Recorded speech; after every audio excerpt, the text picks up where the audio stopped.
carrots are super easy to peel. Like I see a lot of people struggling with it and they're like peeling and there's like carrot peels flying all over the place. It drives me nuts. It's totally unnecessary. Like all you really need to do to chop a carrot is peel it straight down. So we're gonna take this guy and we're gonna chop off the ends to give us 2 stable ends. Throw our bits in the trash bowl. Move this over. Got our carrot sitting like that. It's pretty stable. It's stable right here, stable on the board as well. It's not wobbling around like, you know, because it's got a rounded end. Got our carrot here, and we are just going to peel straight down and turn it as we go. All the way down the carrot. Oop, missed a spot. Down. And all of our carrot peels are landing on the board instead of flying all over the place, which is super annoying. We've got our carrots peeled like with zero drama. It took like 5 seconds. You know, like when you peel carrots like this, there's like little bits flying all over the place. Like you get these little guys that are super obnoxious. Like there's really no reason for that. Like it's done, right? If you peel down at the board, they really only have one direction to go, and that's down. So your basic cut for a carrot is just a round, right? It's a round carrot. So we're gonna cut rounds. So the thing about carrots is they're really long. We've got our hand and a claw, we've got our knife held like in the proper position, thumb right here, forefinger right here. And we're just gonna cut this guy in half because when they're long and unwieldy, it's kind of annoying. So we're gonna move this guy aside and we're gonna start from here. So chopping is super easy. So first you just need to decide how big you want your carrots. So we're gonna do like 1/4 inch rounds. We're gonna go chop, chop, chop. And again, I've got my hands in the claw and I'm cutting against my knuckles. I'm never moving up above that, so my fingers are not in danger. Like I'll be fine, I'm not gonna cut my fingers off because my fingers are nowhere near the blade and I'm using my fingers to guide the knife. I'm just moving it back a little bit with every chop. And I've got my carrots. And those are just like basic little rounds. Ta-da. Now, another really good way to cut carrots that I like, it's basically cutting on the bias. So you got a carrot, and we're gonna cut off a piece of it, and I'm gonna toss it. Actually, I will eat that, I'm not gonna toss it, it's fine. And what you do is you have this like little, I guess like a slant, right? And then what we're gonna do is we're going to cut back and forth like this. And we're basically making little carrot pyramids. Now this is really handy. Like you can see here how they look like little carrot pyramids. These look really good. This is really handy if you're roasting like a chicken, right? And you're just gonna set your chicken up on top of your vegetables. These, if you set a chicken on top of these, a roast chicken on top of these, like it's gonna cover them and they're not gonna cook. And the underside of your chicken's not gonna cook either because it's pretty much on the bottom of the pan, right? With these guys, it's actually raising up whatever you put on top of them. I like to cook. I also think they're just fun to eat like this. I think they're fun to eat. I think they have like a good texture in your mouth. They're like a substantial bite of carrot. I think they look really good too. We have another method for cutting carrots, and that is cutting them on the bias. And this actually creates more surface area. So if you're sauteing them, like this is a fair amount of surface area, right? Like that's a normal carrot round. But when you're sauteing something or browning it, you want as much surface area in contact with the pan as possible. So there's a way to extend the surface area of every slice of carrot, and that's to cut it on the bias.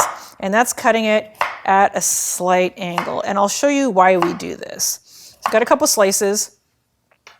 So if you look at the difference in surface area, it's huge, right? Now, for sure, this is like a thicker part of the carrot, but I'm gonna compare really quickly just a really flat piece of carrot, like a really standard slice cut. Look at the amount of surface area. Like there's a big difference. This is substantially longer. Like we're gonna do another one at a slant, get rid of that, and I'm gonna show you again. Like the surface area is huge, right? This piece of carrot was cut only a ½ inch away from this piece of carrot. And the amount of surface area on this guy, the difference is incredible. So this piece of carrot is gonna have way more skin in contact with the pan. This is gonna brown much more because it's got more browning. It's gonna taste better when you saute it. So we're gonna clean off our workspace. I have some little bowls over here to hold all these bits and pieces. Remember, we have to keep our workspace clean in order to keep from cutting ourselves. A clean workspace is super important. We're gonna set these off to the side. Put this guy off to the side. I'll deal with you later. I've got this carrot that's already been peeled. What we're gonna do is I'm gonna show you how to cut a carrot in half. I'm gonna chop off the ends because the ends are a little dried out. I peeled this carrot earlier. You can see it's got a little bit of drying on the surface. This is why I don't like to cut carrots ahead or slice carrots ahead of time or peel carrots ahead of time. They tend to dry out. And if you slice them ahead of time, you'll notice they'll actually start to curl up or down as they dry out. So if you can, try to cut carrots as close to the time you're going to use them as possible. Or if you're going to cut them ahead of time, which I totally get, which is why I peeled this guy ahead of time. I wanted to save time.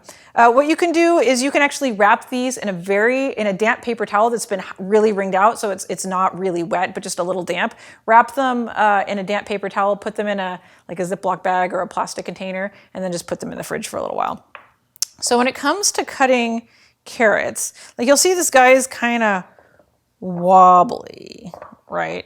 Now, we don't really want that so much. So what I like to do is I like to just shave off, literally shave off just like a hair, right? Like that is not very much carrot, right? It's like a fraction of an inch.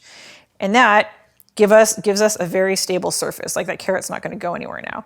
And what we're going to do is we're going to slice this carrot in half this way. Now we can use the whole knife and go straight down, but for really long carrots, like you're going to miss part of it, it kind of wobbles all over the place. I don't like to teach people that way when they're just beginning because it increases the chances of cutting yourself. So you push the whole knife down and the carrot goes burp. And like if you're not paying attention, part of your finger is in the way and it's no bueno. So I'm going to show you kind of a beginner's way for slicing a carrot in half. We're going to start in the middle.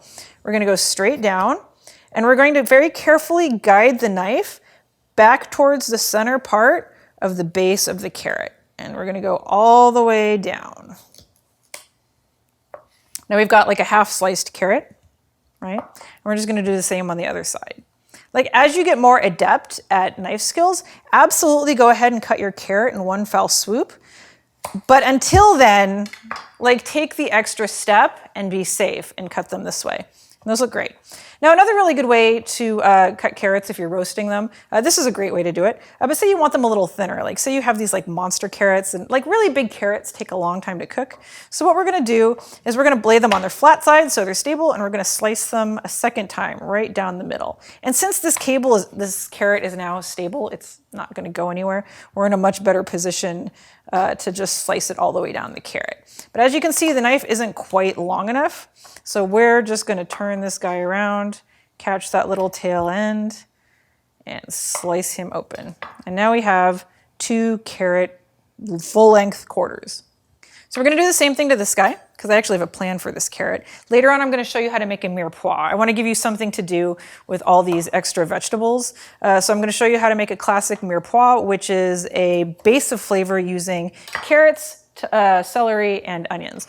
So what we're going to do is we're going to take this guy, we've got them down into quarters. We want to chop him into relatively small pieces. Now we want, ideally, all the pieces of the carrot to be about the same size. Sometimes that's realistic, sometimes that's not. But that's the goal, right? So try to be as close as you can to same size. And over time, you'll get better at it and it will get easier.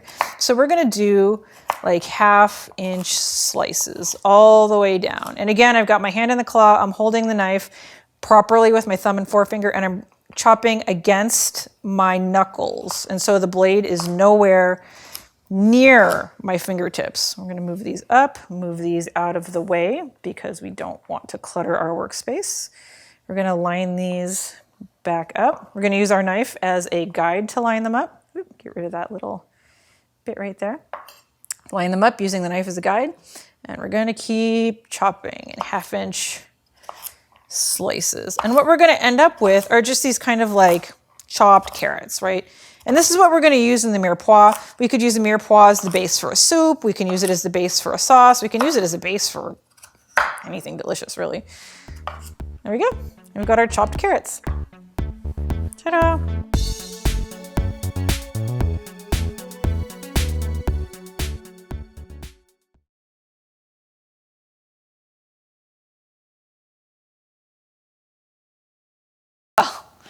All right, I'm gonna move these off to the side and I'm gonna show you how to julienne a carrot. Got our little bits. We're gonna peel this guy. Actually, first we're gonna cut off the ends for some stability. Throw those in the trash bowl. And with this carrot stable, we are going to peel down. missed a spot, all the way down, all the way down. And we can get this whole carrot in like 5 or 6 swipes. Get the little bits off the end, boop, and that's it. All of our little shavy bits go into our trash bowl. I compost these. I love being able to compost my vegetables because I really hate generating waste. So knowing that I can compost like my vegetable waste makes me feel better about the little that I do actually throw away. So when it comes to julienning a carrot, like this is where it gets kind of into French Laundry territory. So this is hard to chop. He's like all over the place. He is like wibbling, wobbling, rolling away. Like, look at that, he's out of here, right? He'll do the same thing when you try to cut him. I don't know why this carrot is a man. I've just decided it's a man. So yeah, carrots will just roll away when you want to cut them. And that makes them really dangerous to chop, especially when you're trying to do like fine cuts. So we're gonna generate a little bit of food waste. I'll show you how to avoid it, but I'm gonna show you like the main method first. So I'm gonna cut this carrot in half. I'm gonna take this thicker part and I'm actually gonna square this carrot off a little bit. So I've got this piece over here. Now I've got a stable carrot. I'm gonna square off a little bit more. Put that over here. Turn it again. Square it off again. Whoop, turn it over here and square it off again. Now what we've got is basically a square, right? That looks good. This is like a fair amount of food waste over here. I'm not gonna get rid of it, but this is the general method on how you do this, right?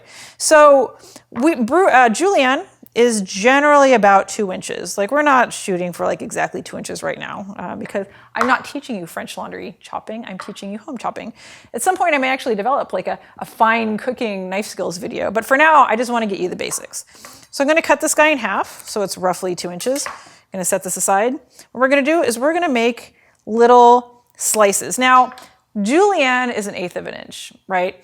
Then if I remember correctly, battnet is 1/4 inch, and then you've got like, they're called like sticks, right, which are 1/2 inch. But we're gonna do julienne. So you can do this in 1/8 inch, 1/4 inch, 1/2 inch, whatever you need. But for this particular demo, we're gonna do 1/8 of an inch. So we've got our knife held properly, just like this, thumb, forefinger gripping the very neck of the knife. We've got our finger and a claw, and we go for an 1/8 inch slice. 1/8 inch is kind of tough, I'll admit it. Like people can go 1/16 of an inch, it's kind of ridiculous. It just takes a little bit of practice. The more you chop, the more confident you'll feel in these small, tiny slices. So we've got these 1/8 inch slices, and then you're gonna get to a point, see how the carrot's wobbling back and forth? I'm not gonna chance that. Carrots are just, they're shaped like a cone, right? And so when you get to that point, you can turn it around a little bit, but if you notice the carrot wobbling, it's just not worth it. It's not worth cutting yourself. So we're gonna take these little guys and we're going to chop them again in 1/8 inch slices. We're gonna use our knife to shore them up. We're gonna go 1/8 of an inch, 1/8 of an inch, 1/8 of an inch, 1/8 of an inch. Whoop, that one was a little more than 1/8 of an inch. And let's see if we can get one more. Nope. See, that's not safe. Like I should have stopped chopping it. That's a little bit of a problem. Now you can look and see these guys, these are like what was left. But these are perfect little juliennes. Look at that. I think they look great. They're almost perfect little cubes. And then what we can do is we can take this down to cubes, right? Which are called, if I remember correctly, Brunoise, which is a French word. So we're going to pull off this peel that's hanging out. We're gonna shore these up against the blade of the knife. Boop. And we're going to keep chopping. Chop 1/8 of an inch, 1/8 of an inch, 1/8 of an inch, 1/8 of an inch. And the smaller the cuts get, like the more the carrots will stick to the blade and they'll stick to your fingers and stick to everything. These are kind of an impractical cut, but I like to show you how to cut these because they can be really useful and they can be really pretty in a salad. We're gonna move these off to the side and I wanna show you what to do with these guys. Now we cut these off and I don't like food waste. We don't have to waste these. Like we just treat them like we did the rest of the carrot. We're actually gonna cut them in half because they're really long, and then we're going to stack them like that. And we've got our hand and a claw, and we are going to chop 1/8 of an inch, 1/8 of an inch, 1/8 of an inch, 1/8 of an inch, and there we go. These are a little bit more of an 1/8 of an inch because they're kind of like, these pieces are kind of like unevenly shaped because they're the edges. And this is why like at the French Laundry or wherever fine restaurant, like they don't usually use these pieces because they're imperfect and you cannot have imperfect carrots at the French Laundry, apparently, but whatever. So these will work. I mean, these will still look great in a salad, like they do their job. And then you just keep dicing them up. And you've got little diced carrots. Alrighty, we've cleaned off our workspace. And now I'm gonna show you sticks and medium dice. So I've got the other piece of carrot that I squared off. We're just gonna do 1/4-inch slices. So it's the exact same thing as a julienne, they're just a little bit thicker, right? So we've got our slices. We're going to stack them up, make sure they're stable, and go down 1/4 inch, 1/4 inch, 1/4 inch. Now we've got just bigger sticks, right? We're gonna dice them. We're gonna stack them all up, shore them up against the edge of the knife so they're flat and we're working from an even surface. And we're gonna keep chopping. Straighten up, you guys, come on, get with the program. And we're gonna go 1/4 inch, 1/4 inch, 1/4 inch, 1/4 inch. Now, it's important to notice that carrots and pretty much every other vegetable, they're a little slippery. So it's super important that you go slow, right? If you start chopping something and it slips, if you're moving slowly, you can just stop applying pressure, right? And you won't cut yourself. If you're trying to haul ass through your carrot and it slips, you're like, and there goes like your knuckle, your fingernail, whatever, right? It's no bueno. I'm gonna keep saying it 1,000 times. Go slowly. Speed will naturally develop the more you chop. You will just naturally begin to chop more quickly as you have more practice. But don't ever try for speed. This is not a competition. It's not worth a finger. Go slow, be precise, and the speed will come.